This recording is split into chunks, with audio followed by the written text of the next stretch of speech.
네, 이 시간 누가복음 말씀 85번째 시간입니다. 하나님께서 오늘 본문 말씀을 통해서 저와 여러분에게 주시는 영적 교훈 메시지를 함께 나누도록 하겠습니다.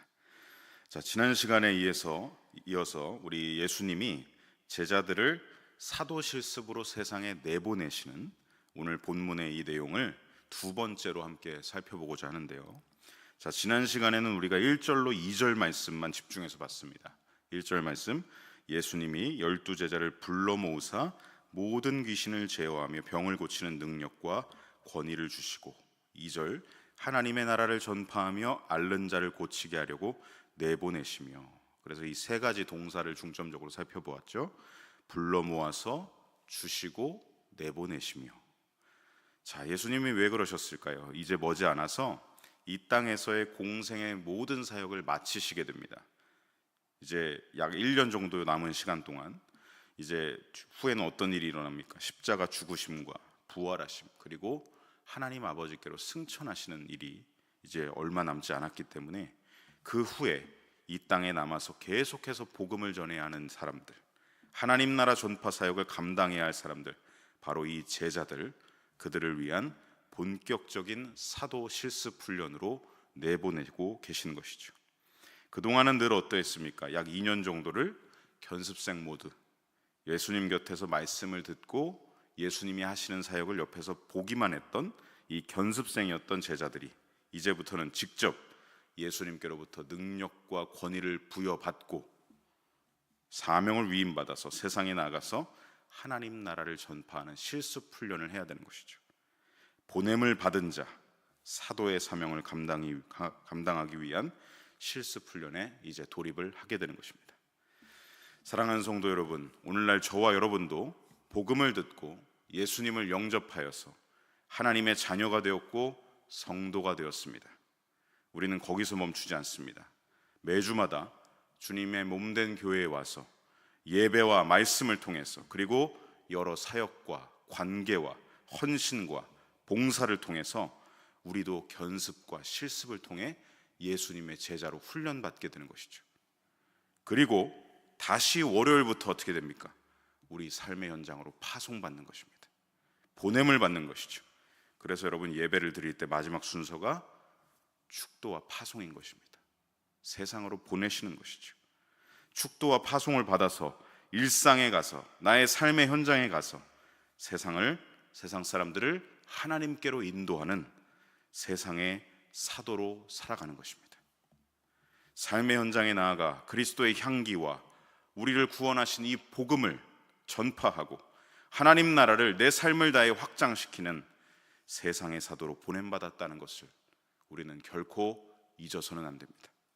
이것이 우리의 참된 생활이고 참된 신앙생활이고 예수님이 우리를 부르시고 보내시는 이유입니다.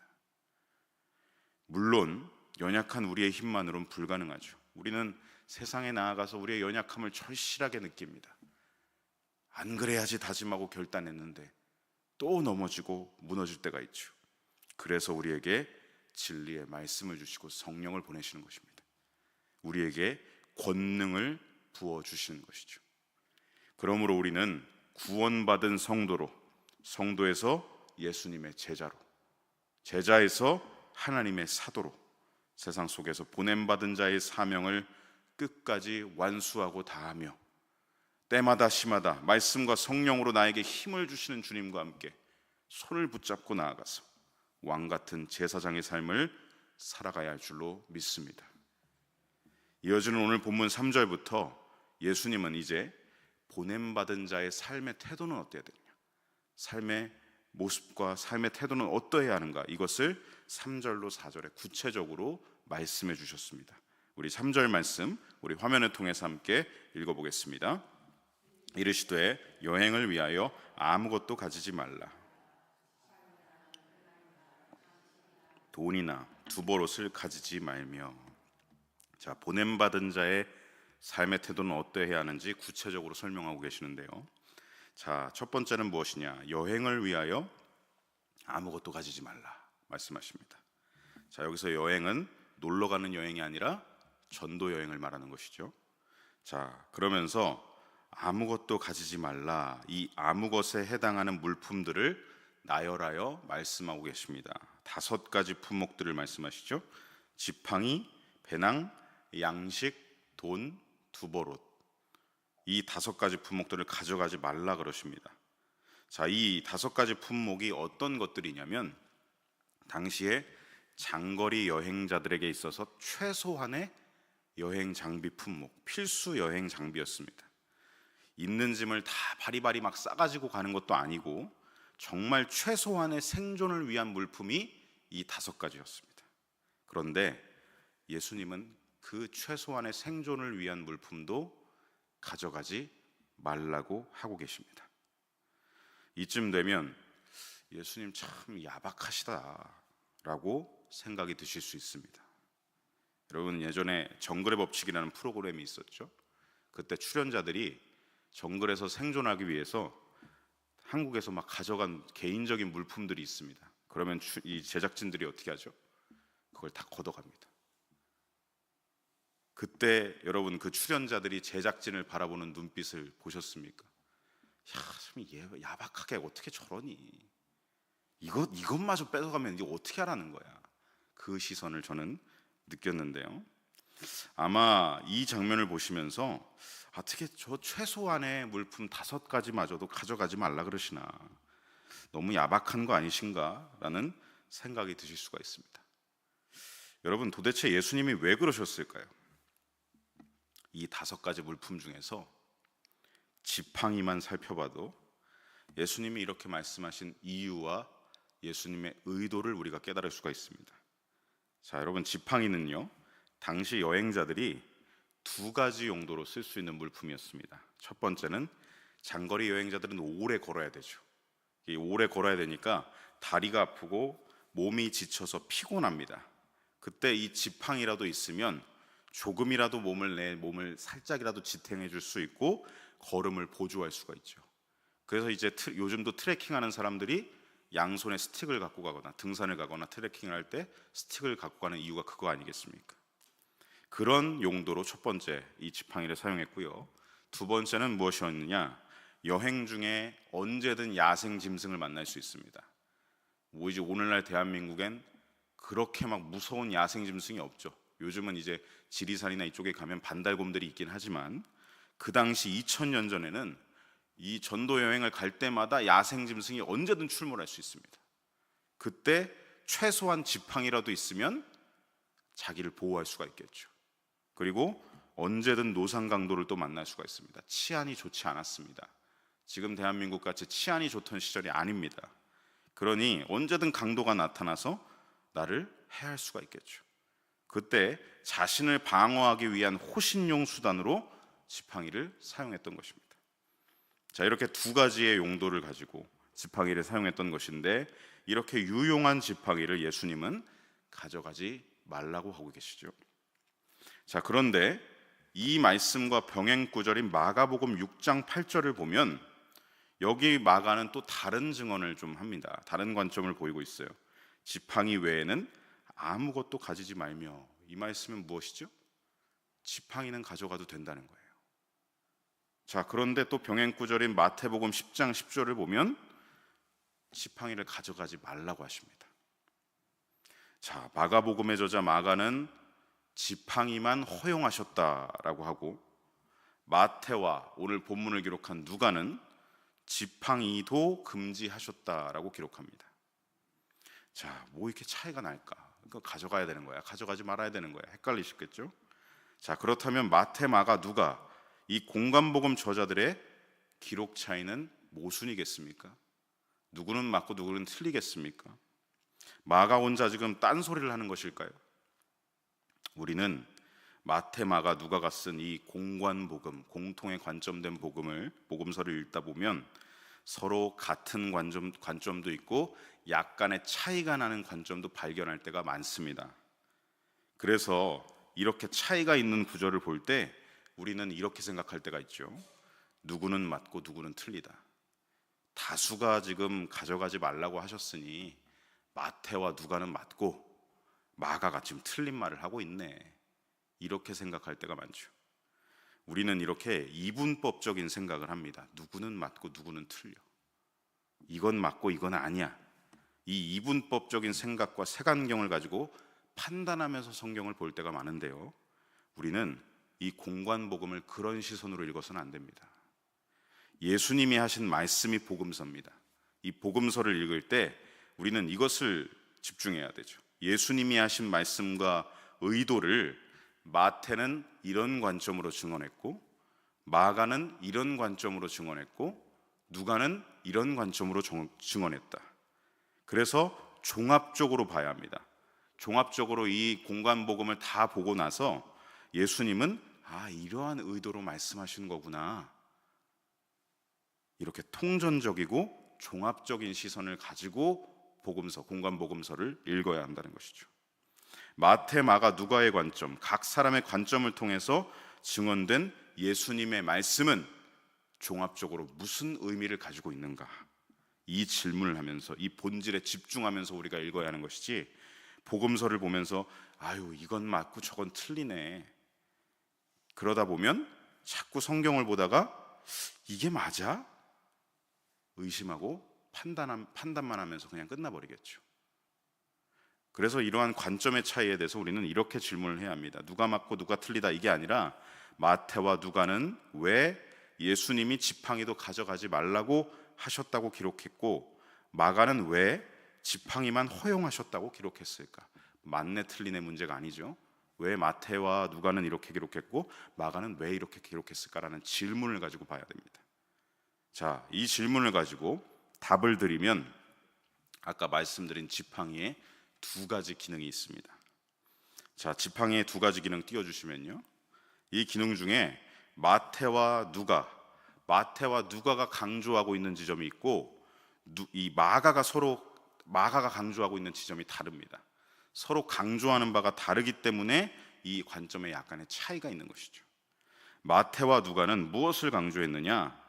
전도 여행 중에 외부의 위험이나 공격으로부터 자신을 보호하고 안위하기 위한 용도의 지팡이, 그런 용도로 지팡이를 가져가지 말라 하셨다라고 기록한 거고, 마가는 전도 여행 중에 걸음의 보조로 지팡이를 사용해서 더 많이 걸을 수 있도록 지팡이를 가져가라고 허용하셨다라고 받아들였다는 것이죠. 자, 마태와 누가의 관점에서 다시 봤을 때 예수님이 왜 지팡이를 가져가지 말라고 하셨겠습니까? 하나님 아버지는 전도 여행을 다니는 사도를 그냥 내버려 두시는 분이 아닙니다. 하나님의 일을 하는 사람을 하나님은 가만히 내두시지 않습니다. 그의 모든 안위와 신변을 하나님 아버지는 보호해 주십니다. 주님의 선하신 팔이 하나님의 일, 보냄받은 자의 사도의 삶에 늘 함께 하십니다. 하나님의 손이 짧으시겠습니까? 하나님의 팔이 짧으시겠습니까? 늘 그 사람과 함께 하신다는 것이죠. 그러니 너희의 신변을 염려하지 말라는 것입니다. 지팡이를 챙길 때 그래도 강도가 나타날 수 있는데, 야생짐승이 나를 덮칠 수가 있는데 이건 챙겨야 되지 않을까? 그 염려를 하지 말고, 자꾸 염려하다 보면 염려에만 집중합니다. 거기에 집중하지 말고 너는 오직 복음 전도에만 집중해라. 너는 오직 하나님 나라만 바라봐라. 그러면 나머지는 모두 하나님이 채우실 것이다. 이 믿음을 가지고 나아가야 되기 때문에 지팡이를 가져가지 말라고 하신 것이다. 이게 마태와 누가의 관점이죠. 자, 그럼 마가의 관점에서 봤을 때 예수님이 왜 지팡이만큼은 허용하셨을까? 여러분, 전도 여행은요, 단거리가 아니라 장거리 여행입니다. 그러니 지팡이가 있으면 걸음을 더 보조해서 더 많이 걸을 수 있고 조금 더 빨리 걸을 수 있습니다. 그러니 이 마지막 때 시간이 부족한데 되도록 걸음을 빨리 하고 더 빨리 많이 걸어서 한 사람이라도 더 만나라, 한 마을이라도 더 찾아가라, 가서 복음을 전하고 하나님 나라를 확장시켜라. 이런 의도로 예수님이 지팡이만큼은 허용하셨다. 이게 바로 마가의 관점이죠. 실제로 마가는 사도 바울과 전도 여행을 떠났던 사람입니다. 그때 엄청나게 고생을 많이 했죠. 막 타우루스 산맥을 넘어가고, 여러분 그 당시만 해도 신발이 우리같이 트레킹화 막 20만 원, 30만 원짜리 신발이 있었겠습니까? 그런 신발이 있어도 살 수가 없는 사람들이죠. 그냥 쪼리 신발 같은, 슬리퍼 같은 형태의 신발을 신고 수천 킬로를 걸어서 복음을 전했던 사람들이 바로 이 사람들입니다. 근데 이 사람들이 그런 신발에 뭐 먹는 게 풍족했겠습니까? 피쩍 골아가지고 복음을 전하러 다니는데 걸음이 얼마나 빠르며 얼마나 더 많이 걸을 수 있었겠습니까?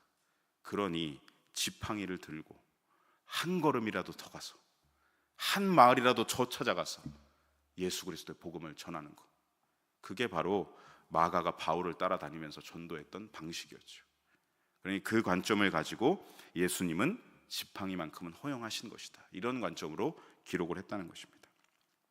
그래서 이 두 관점은 이건 맞고 이건 틀리다 이렇게가 아니라요, 이 두 관점을 종합적으로 살펴보면 예수님이 지금 사도들에게 하시는 말씀이 뭐냐, 의도를 발견할 수가 있습니다. 예수님이 지금 사도들에게 왜 이 말씀을 하고 계시는지 깨달을 수가 있습니다. 결론부터 말씀드리면 예수님은 사도로 살아가는 삶의 우선순위를 말씀하고 계십니다. 너희는 오직 복음 전파, 오직 하나님 나라, 영혼 구원을 위해서 살아가라는 말씀이죠. 그것이 사도의 삶의 우선순위가 되어야 한다. 그 의도를 지금 여기 이 지팡이를 통해서, 이 공간복음서의 관점의 차이를 통해서 이것을 말씀하고 계신 것입니다. 내 나라가 아니라 하나님 나라, 나를 위해서 사는 것이 아니라, 나를 위해서 염려하는 것이 아니라 너는 언제나 하나님 나라를 추구해라. 너희는 오직 사도답게 복음을 전하는 것에 집중하고 영혼 구원을 위해서 한 사람이라도 더, 한 마을이라도 더 찾아가서 그들을 살려내라는 말씀이죠. 여러분, 누가복음 12장 29절로 31절에서도 예수님은 사도들에게 이렇게 말씀하셨습니다. 어제 속회공과 본문이었죠. 우리 함께 읽어보겠습니다. 너희는 무엇을 먹을까, 무엇을 마실까 하여 구하지 말며 근심하지도 말라. 이 모든 것은 세상 백성들이 구하는 것이라. 너희 아버지께서 이런 것이 너희에게 있어야 될 줄을 아시느니라. 오직 너희는 그의 나라를 구하라. 그리하면 이런 것을 너희에게 더하시리라. 우리가 너무나 잘 알고 있는 말씀입니다. 너희들 보냄받은 자들답게, 아버지의 자녀답게, 제자답게, 사도답게 삶의 우선순위가 너희의 안위와 너희의 신변 보호와 너희의 만족이 되어서는 안 된다. 너희를 보내신 아버지께 언제나 집중하고 아버지의 나라를 언제든지 추구해야 된다. 내 나라를 추구하는 거, 내 바운더리만 챙기고 내 나라만 추구하는 건 세상 사람들이 하는 것이다. 너희들의 안위와 너희들의 필요를 너희 하나님 아버지께서 모르시지 않아. 다 알고 계셔. 그러니 너희들의 필요와 너희들의 안위는 걱정하지 마라. 아버지께서 채우실 것이다. 너희는 사도답게 하나님 나라를 추구하고 그 나라와 아버지의 뜻이 이 땅에 이루어지기를 구하며 사도의 사명에만 힘쓰고 노력하고 애쓰고 헌신하라. 이것을 말씀하고 계신 것입니다. 여러분, 무엇입니까? 삶의 우선순위가 완전히 뒤집어지고 바뀐 사람들이죠. 세상 사람들은 내 나라를 만들고 내 나라를 세워가는 게 삶의 목적입니다.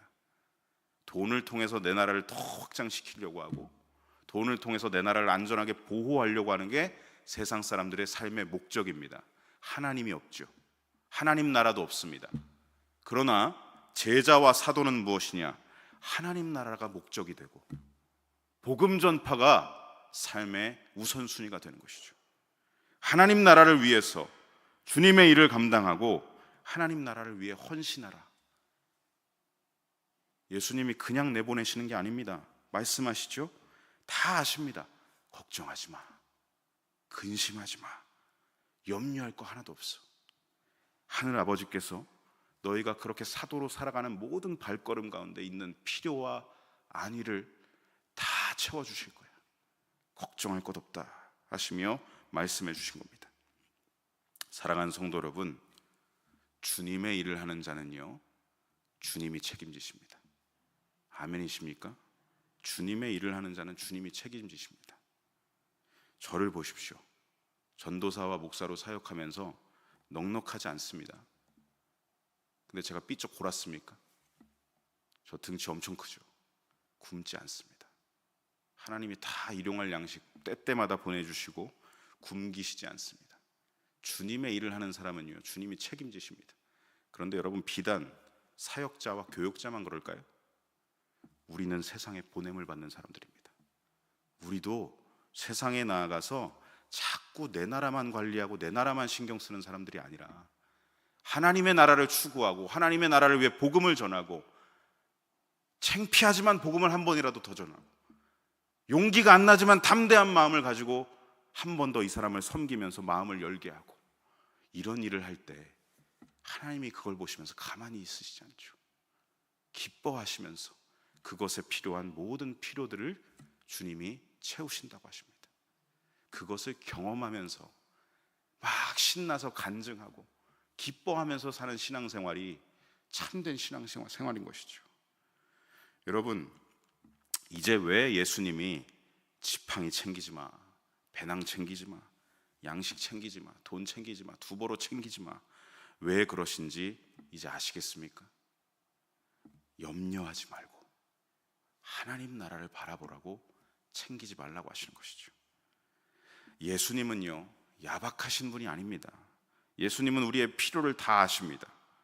그래서 하나님은요, 또 우리에게 머리털까지 다 세심 받으시는 분이다 라고도 말씀하시죠.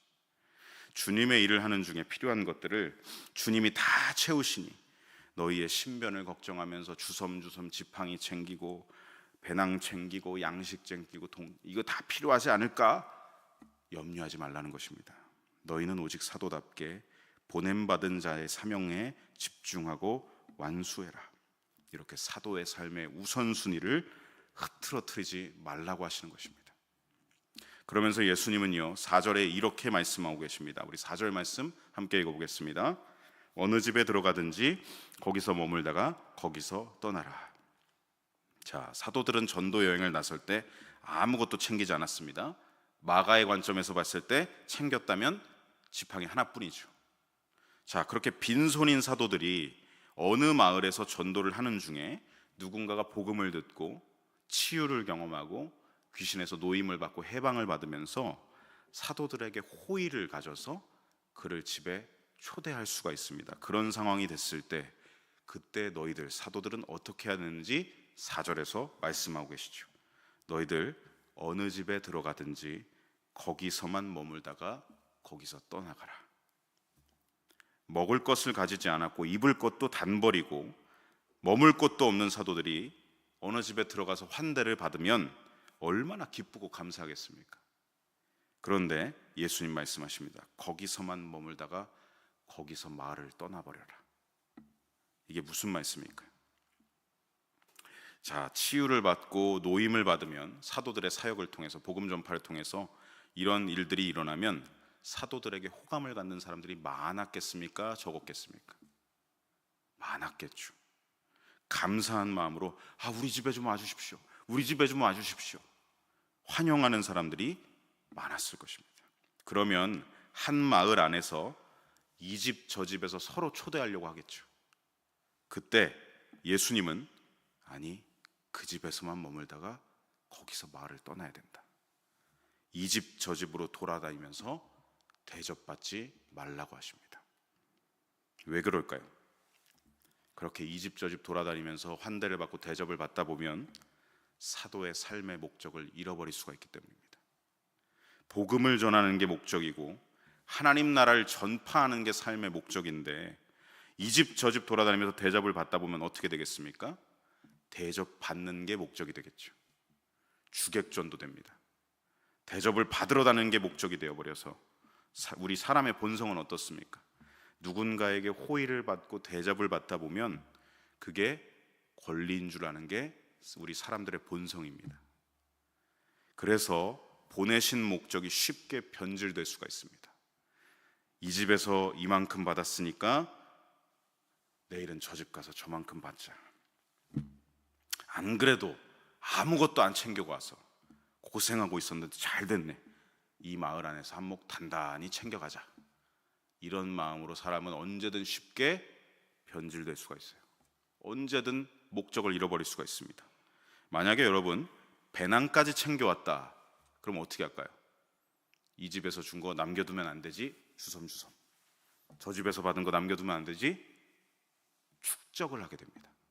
삶의 목적이 또 축적으로 바뀌게 되죠. 예수님이 배낭을 챙기지 말라고 하신 이유가 여기에 있습니다.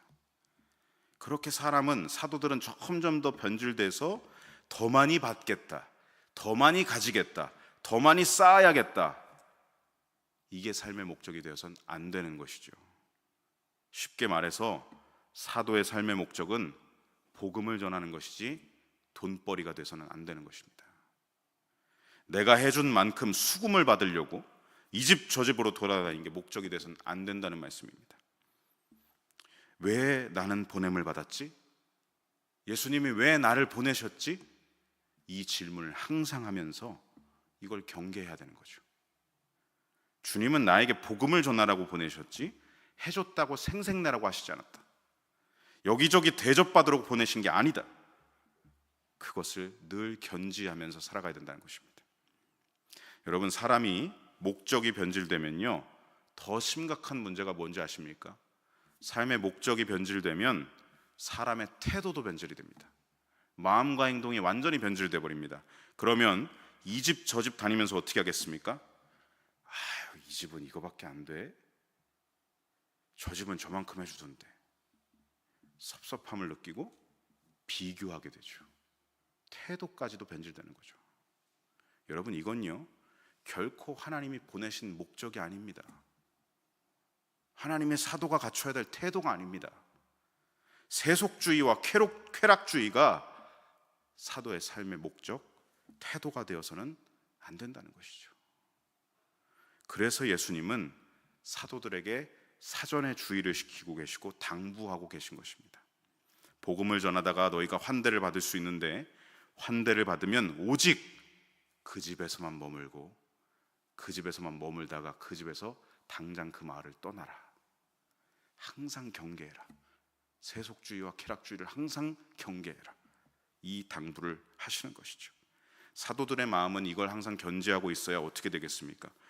딱 환대를 받으면 올 게 왔네, 이게 아니라 환대를 받았을 때 하나님이 오늘은 이 집을 통해서 나의 필요를 채우시는구나, 이 사람의 환대를 통해서 오늘 나에게 역사하시는구나, 오늘 나를 안위하시고 오늘 나를 재워주시고 나에게 사역에 필요한 에너지를 오늘 이 집을 통해서 나에게 공급하시는구나, 이 마을에서는 오늘 이 집을 선택하신 거구나, 믿음으로 반응하고 은혜 때문에 내가 살아가고 있다는 것을 늘 깨달으면서 사역할 수 있는 것이죠.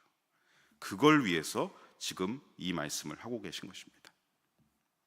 오늘 본문 말씀, 이 본문 말씀을 맺으면서 이제 주신 말씀을 저와 여러분의 삶에 적용해 봅니다. 여러분, 이 말씀은요 2000년 전 사도들에게만 주신 말씀이 아닙니다. 오늘날에도 보냄을 받는 자인 저와 여러분에게도 주시는 말씀입니다. 예수님은 오늘 본문에서 사도들에게 두 가지를 당부하셨습니다. 첫 번째, 전도 여행을 위하여 아무것도 가지지 말라.